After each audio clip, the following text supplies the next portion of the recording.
We want to switch gears here for a minute for you. A nurse at the Children's Hospital is giving back to children in a way only he knows how. Nurse Matthew Sinclair is coming up on a year at the hospital in the oncology and hematology department after he himself was diagnosed with cancer twice as a child. And KENS 5 reporter Lisa Tejas shows us now how his experience is helping other kids through theirs.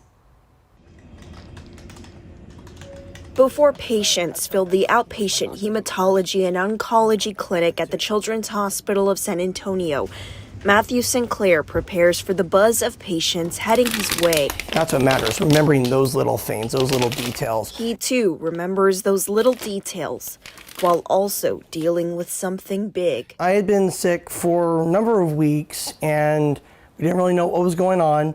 I was having pain, bruising easily, tiredness. Probably saw every different doctor under the sun. At the young age of 5, Sinclair was diagnosed with acute lymphocytic leukemia, receiving treatment at Wilford Hall Medical Center in San Antonio. I really had no idea what cancer was. Even during my first procedures, I'm 5. I don't know these things. After being on treatment for 3 years, then remission for another 3, Sinclair started experiencing back pain. The pain got worse. He got a bone scan and MRI and found the cancer had come back. And called my mother on her birthday, March 7th, 96. I'll never forget. Happy birthday, Mom. That's all I could say, because what else do you say when you find out that you've battled this illness for so many years, you beat it, and now it's back. Back and more aggressive. He had less than a 1% chance of surviving. So then they offered a bone marrow transplant, which was still very experimental for children. My family was tested, and my brother wound up being a perfect match. And then on July 1st, 1996, I got my bone marrow transplant for my brother.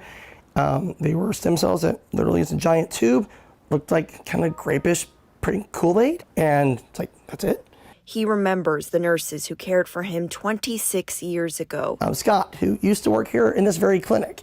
And I still remember to this day, he would threaten to tiger pounce me if I didn't get out of bed and do my laps around the clinic. Those nurses who made him feel supported and loved, helping to pave the way in his own journey. Things like that inspired me to say, hey, this is what I want to do.